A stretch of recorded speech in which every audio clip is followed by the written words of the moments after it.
One of the concessions I have to make of getting old. I couldn't see the last few years I played either, but I was so old. I'd like to thank everyone on the Hall of Fame committee, especially Jane and Dale, for just the generous hospitality they've shown us, my family and myself. I'd like to congratulate Sparky and his family. I played against you in the '75 World Series, just for a few games, you might remember. I played against you a lot in Detroit. And boy, did we have some games. I only wish I could have played for you. And I'm proud to stand up here with you. Thank you.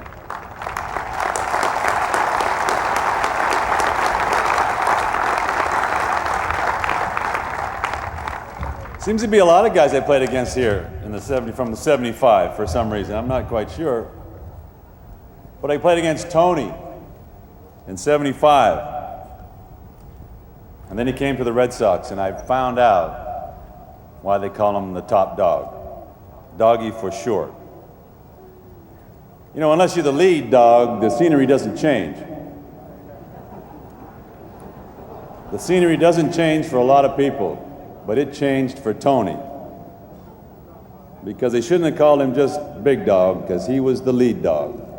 And the Big Red Machine wouldn't have been working, and it was sputtered dramatically without him. Congratulations to you and your family.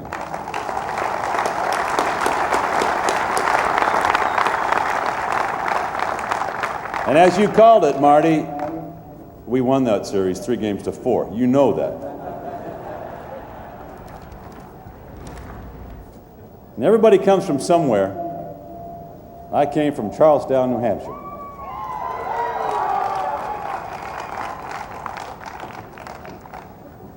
You know, it's a town so small you can look both ways and see it all. And baseball was simple. It was batting averages and RBIs and strikes and balls and homers and earned run averages and wins and losses and spring training, pennant races, and World Series. It was a simple time. The teachers used to let us go to the cafeteria if we had a study hall in the afternoon so we could listen to the World Series on our transistor radios. And that's where my career started, playing 12 games a year for Ralph Silva. In Charlestown High School. He knew he had something, but he just knew at the time it was a loose cannon on deck. Plenty of power, but absolutely no direction. He started me in the right direction, and he started a lot of folks in the right direction. And he's in the New Hampshire Coaches Hall of Fame.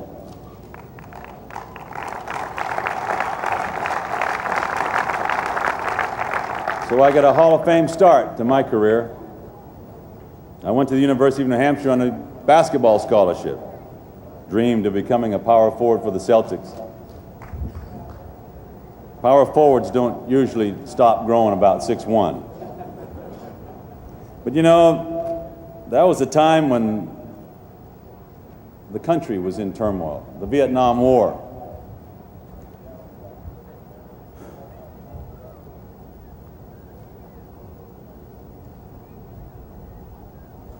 And I really have a deep spiritual sense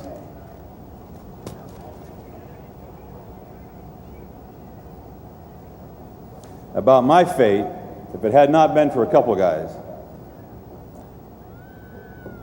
Sergeant Robert Kenyon, who's not here with us anymore.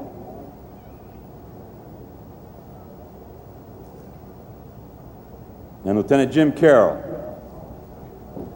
The U.S. Army Reserve in Chester, Vermont, 1967, I joined then. Was sent to basic training in Fort Dix, and throughout my minor league career, the coaches that I played for had to work around my monthly weekend Army duties and my 2-week summer camp. And they were most gracious and most understanding of some of the inadequacies they saw in me coming back from summer camp. Rack Slider in Waterloo, Iowa, and Matt Cesney in Pawtucket, Rhode Island, Billy Gardner in Pittsfield, Massachusetts.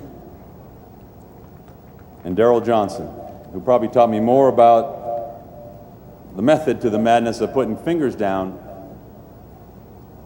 than anybody up to that point, and I thank him for that. And by the way, my Army Reserve number is AR-11-485-529. Sir!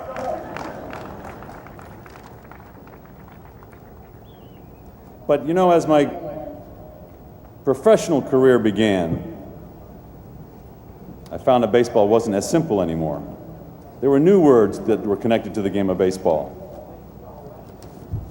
And even though I've met a man who probably meant as much to me as far as carrying a phrase through my career that helped me in the tough times, my first year in Instructional League in 1967, Mace Brown told me, after some long days and sessions catching and warming up pitchers that had a hard time finding the plate, getting it all the way in the air, as a matter of fact,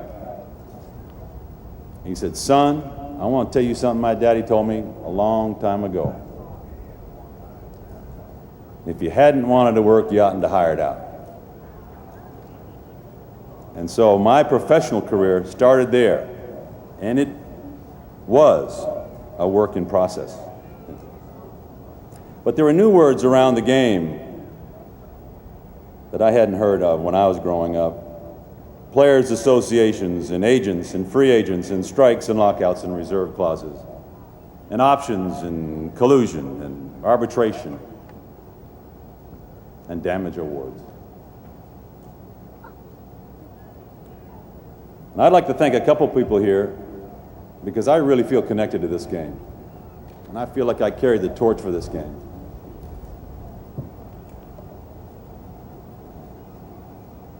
There are some guys that carried the torch for this game that cared so much about this game that aren't thought of anymore, aren't mentioned much anymore. I'd like to thank Curt Flood.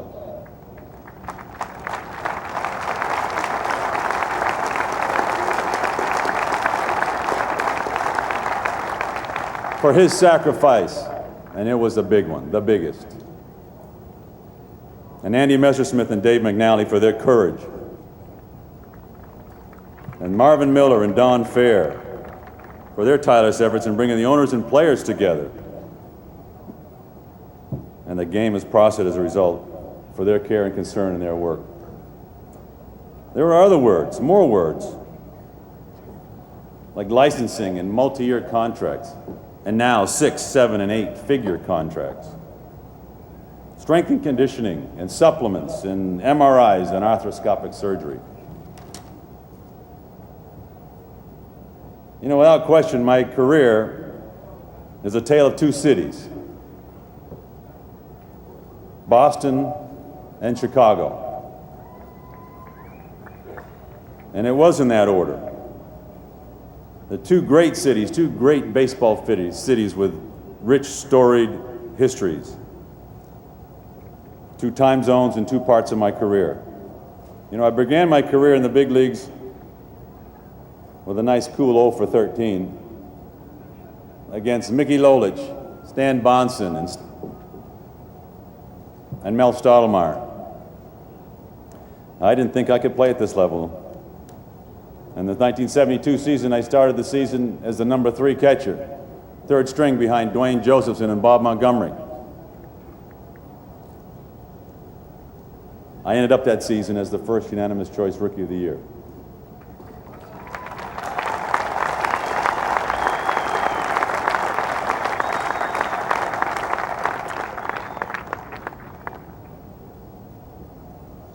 Up until that time, being an athlete was just that, expressing of your athletic talent, nothing to worry about, just go play.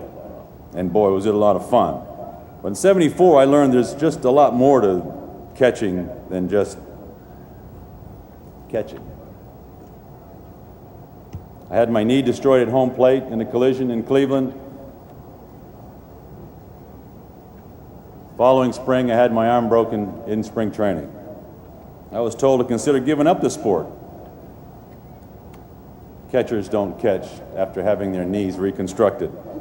But thanks to Tony DeFeo, Dr. Tony DeFeo, and Dr. John Malloy, put my knee back together, reconstructed my left knee. Predicted I wouldn't play again, wouldn't catch again. Only for arthroscopic surgery back then. That would have been cool.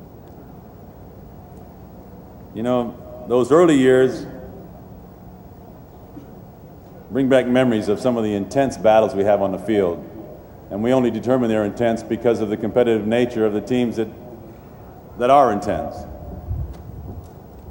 But those battles we had with the Yankees.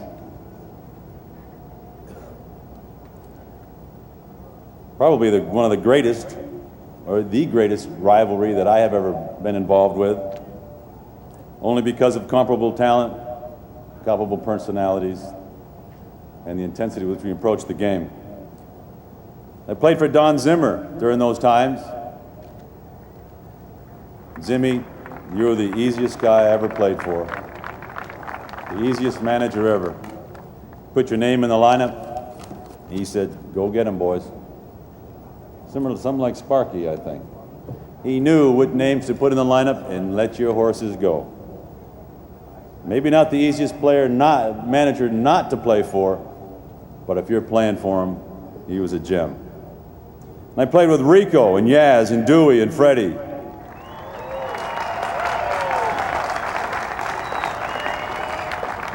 And Spaceman and Jim Ed and Rooster. But the guy that I had most fun playing with, catching for, Louis Tiant.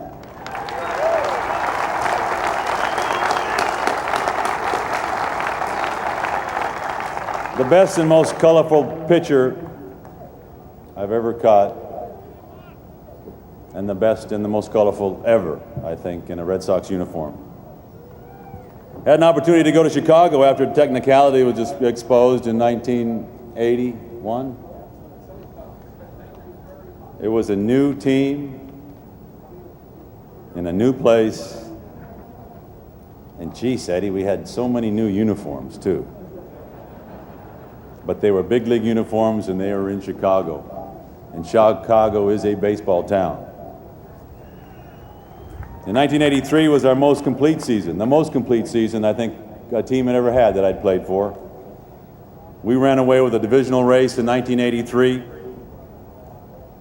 with such unlikely names as the Bull, Wimpy, the Coozer, Kitty, who was Rookie of the Year, Lamar, who was a Cy Young Award winner that year, Dot Man, Walkie Boy, Salome, Juice Man, and the Buddha Boy. I look back at that, and if only we could have played a 7-game series, we'd have won that. But then in the middle of that decade, 86 and 7 and on, there were more knee operations and broken hands. So catching isn't all glamour and glory. Thanks to Jim Bosgard and Dr. Terry Light, put me back together again. And I became a big league player again. Over the years, I played a long time. I missed 5.5 years due to injuries and months getting back to speed. But I met a guy who maybe turned my career back on the positive road. Strength and conditioning wasn't quite heard of yet, but Phil Clausen introduced me to a whole new world of physical strength and conditioning preparation. We had some take no prisoners approach to sessions we had, testing my resolve to human endurance as catching does. I'll always remember him, be forever grateful. And I wouldn't be here without you, Phil. Thanks. Late night appointments with Tim Wilson in the weight room after games, and Steve Odgers, who is now the strength and conditioning coach for the Chicago White Sox. He's an international track and field expert and competitor, and his knowledge was invaluable. Steve, I just wish I was younger so you'd had a lot more to work with. I know I pushed the limits of how long you should play, how long I could play, at the most difficult and demanding position in the game of baseball, at the highest level that it's played. And the greatest temptation in the game and in life is to settle for a little less of yourself. Often approach taking is to take as much as you can and give back as little as you can. Sometimes you think it'd be better to change your passion for the glory that you might achieve. I feel I stay true to my passion because there's certainly no glory in those weight rooms, I can tell you that. There was the excitement of catching Tom Seaver as he approached his 300th win. And I had the pleasure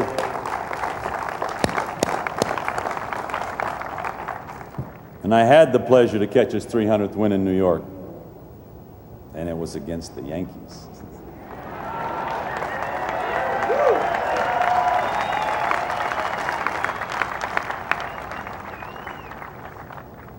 In Chicago, I played for Tony La Russa and pitching coach Dave Duncan, who taught me more about the things to think about in the game than I had ever experienced before. Parts of the game I'd never thought about. Charting pitchers and pitches pitched and locations and where they were hit and to whom and in what situation. I learned so much from them, and I thank them for that. Jeff Torborg, probably the nicest and most compassionate manager I've ever had, maybe because he was a catcher. He understands what it takes to be a catcher, and only a catcher, John, Yogi, only a catcher can understand what it's like to be a catcher. And I played with Jack McDowell, one of the most fierce competitors ever. I watched him come from being a Stanford graduate and caught him in his Cy Young year. Robin Ventura from the Pan Am Games to a Gold Glove to an All-Star. Ozzie Guillen from an 18-year-old to the Rookie of the Year to the most exciting shortstop in the American League. Watching Bobby Thigpen and participating in his rise as the most dominant closer in the American League with a record 57 saves. You know, there are other teachers that you have in life, and I think life's a long learning process. This isn't a destination, and never has been, and it never will be. This is a journey. I'm on it, you're on it, we're all on it, and I feel as though that it's been, so far, one of the most spectacular journeys I've ever been on. But there are teachers in your life that make a big difference. I'd like to recognize Charlie Lau and appreciate and be grateful, forever grateful, for introducing Walt Reniak to the art of hitting.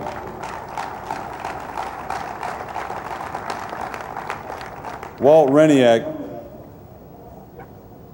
is the single most important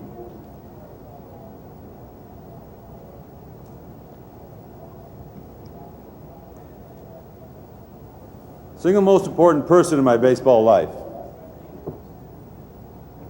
He taught me a lot of things. But regardless of what goes on around you, maintain your focus and your desire and your motivation. But most of all, be honest to yourself. Man, the times we spend in the bowels of every stadium, the sweat, the blood, the tears, the conversation, the relationship, the friendship, the closeness. I miss that, and I'll cherish it forever. And I wouldn't be standing here, Walter.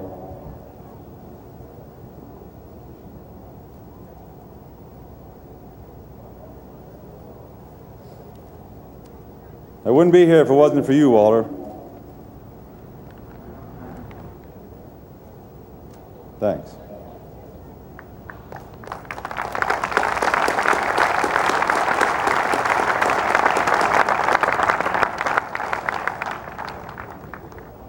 This has been such an overwhelmingly emotional week. It's been unbelievable. You know, catchers too often get saddled and monocled and titled and viewed as the non-athletes thrown behind the plate because he can't move, and we'll work something out later. But in the 70s, there was a new generation of catchers that came along. Not just one here or there, but a generation of catchers. Bench and Boone and Carter and Parrish and Munson and Fisk.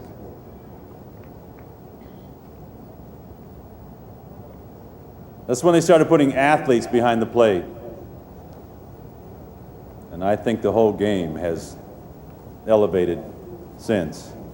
Maybe because you can be involved in the game. Here's an athlete could be involved in the game, every pitch, all game long. We were insulted and refused to accept that we were wearing the tools of ignorance. You know, as an athlete, you always want to achieve something for yourself. But as a catcher, you have to go beyond that for the cause. And I always felt that my duty and responsibility on the field was to my pitchers.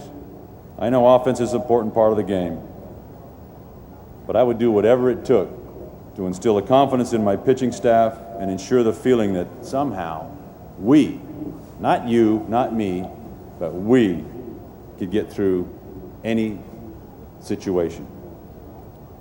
My first year in the big leagues, I go to the mound one time when Gary Peters is pitching. Bases are loaded, a couple runs in, nobody out. And you're taught to take charge of a situation as a catcher. So you walk out to the mound, I walk out to the mound, and I really don't know what I was about to say, to tell you the truth, but I thought it was about that time I went out there. I get to the bottom of the mound, Gary Peters is standing on the mound, and he looks at me and says, "What the hell are you doing out here?" I went like that. And he said, "The next time you come out here, you better have a pretty good idea how we're going to get out of this situation." Not exactly in those terms or words, I can assure you. But you learn some lessons the hard way in this game. You know, synonymous with catching is the only other guy on the field that has a full view of what goes on the field. And that's the umpire. Too often they go unnoticed and underappreciated, or way too noticed and underappreciated. But I worked out a nice relationship, had a good relationship with my umpires over the decades that I played. Yeah, and I played in 4. And there was a lot of disagreements, but most were over differences of opinion and didn't harbor any disrespect. And that's why we got along for as long as we did.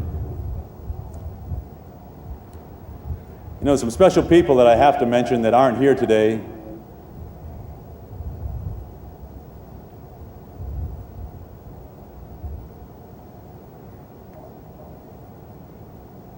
But they'd be proud.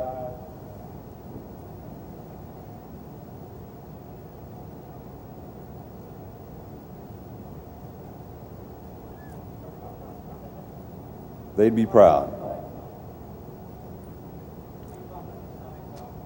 Jack Abel, my best friend.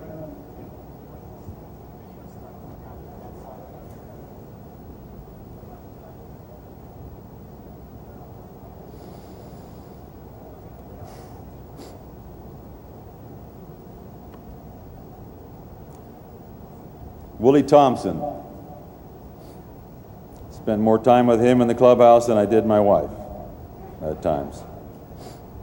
You old Hammanacher, I know you're looking. Uncle Bernie. And Grandpa Adolf.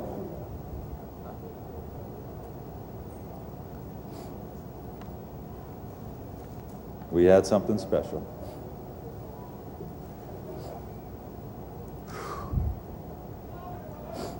You know, thank you.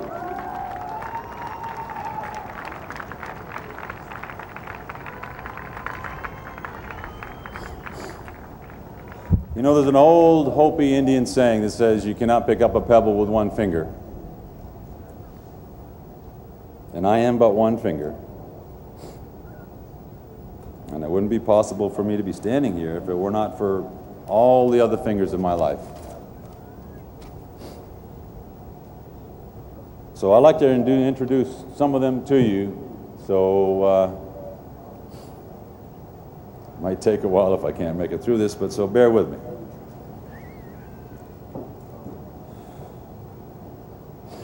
Courtney, you're first. My youngest daughter, Courtney.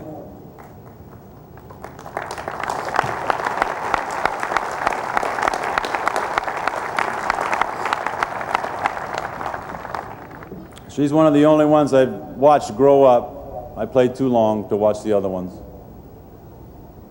I was able to watch her grow up, and she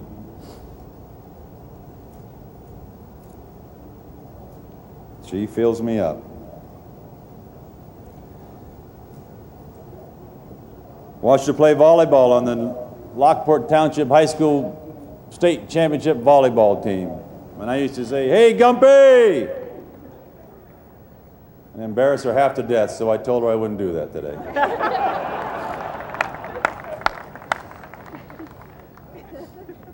She's newly engaged. Sorry, guys. And she's my baby.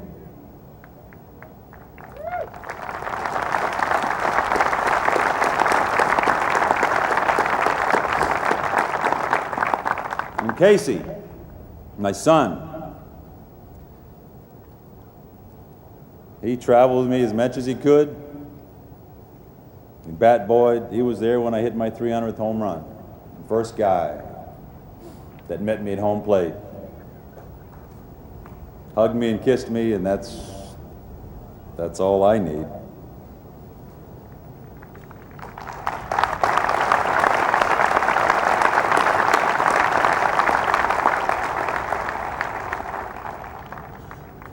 Played at Illinois State University.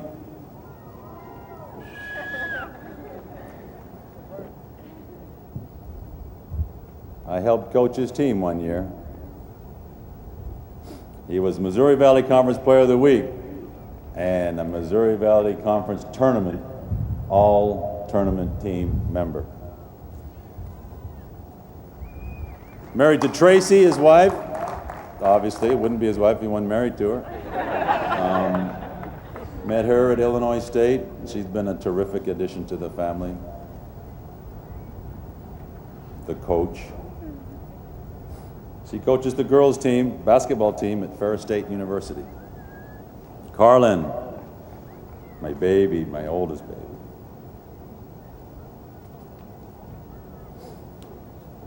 Boy, she's so much like me. She's probably the best athlete in the family, including me. And she was, folks, let me tell you something, she was really, really good in volleyball. She made it here before I did. She's a Hall of Famer at UIC, University of Illinois in Chicago. So she was really, really good. And John sitting next to her, my son-in-law, the father of my two grandbabies. John's a football player, but guess what? He has an engineering degree. You don't see that happen very often. And they're holding the next generation, Grace and Anna. You know, there's so much time you spend away from home, so far from home in this game, and it's so difficult to watch your kids grow up on the telephone. But they know that I had to do what I had to do so that I could take care of you. Linda's parents,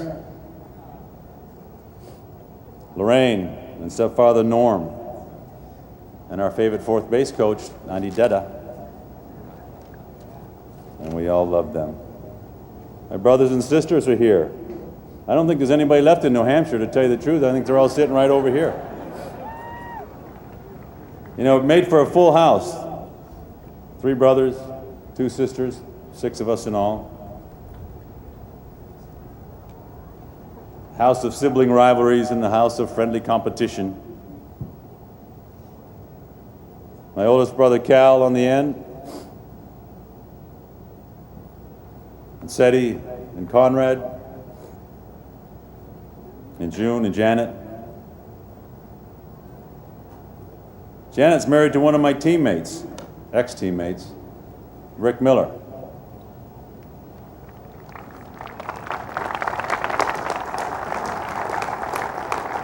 He's just really lucky that he met me, because if he didn't meet me, he wouldn't have met her.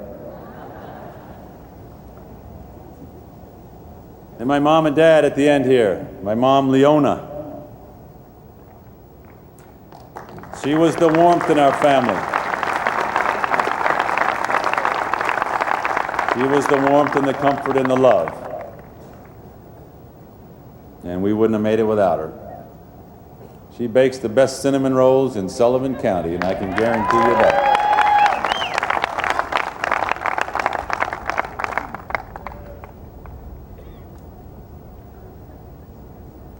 And the guy who contributed the most to me being stubborn and me being determined, my dad, Cecil. He always said,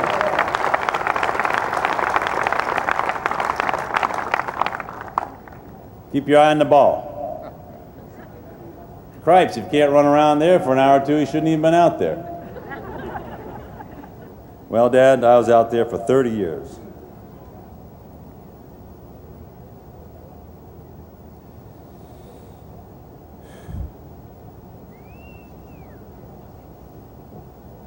You know, sometimes good didn't seem to be good enough.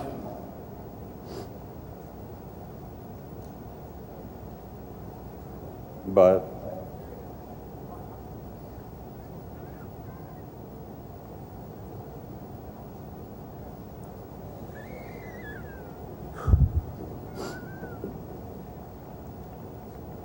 I always wanted you to be proud of me, Dad.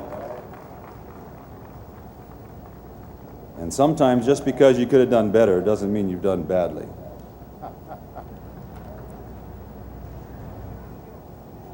You know, through the years, you're always made sure that people knew that I was your son. And I'm proud of that. But this weekend, guess what? You're Carlton's dad this weekend.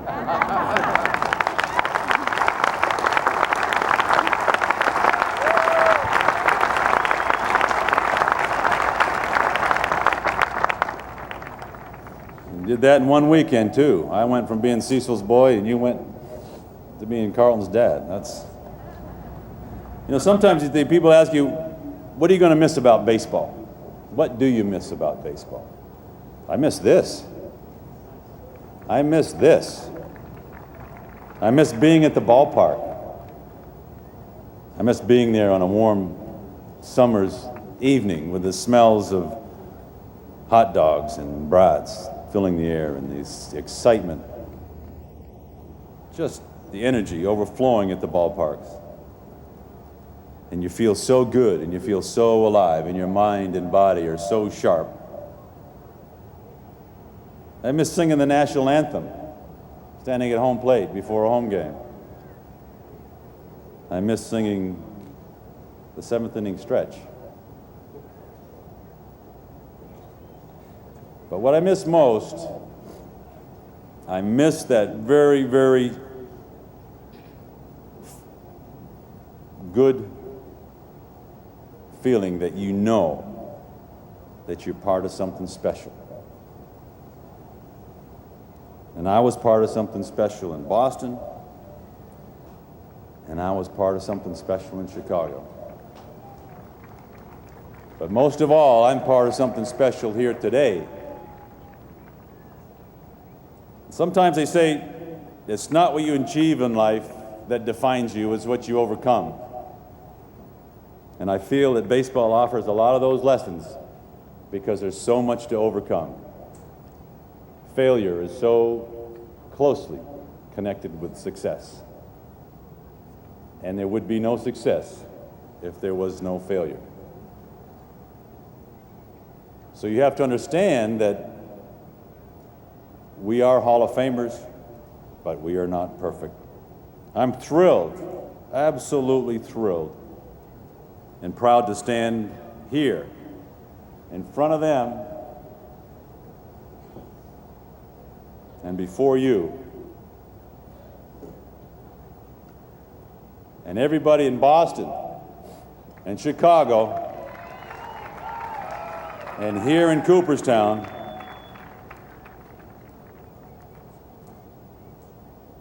to say to you that I am a member of the National Baseball Hall of Fame year of 2000. And this all is nice and exciting, but this wouldn't happen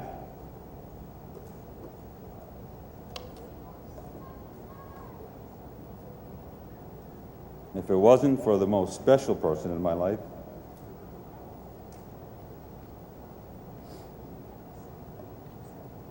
Linda, that's you.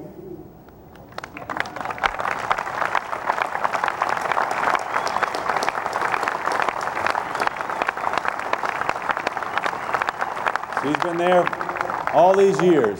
I haven't known her since I was 17 years old. She's been there all these years. Ups and downs and good times and the bad times.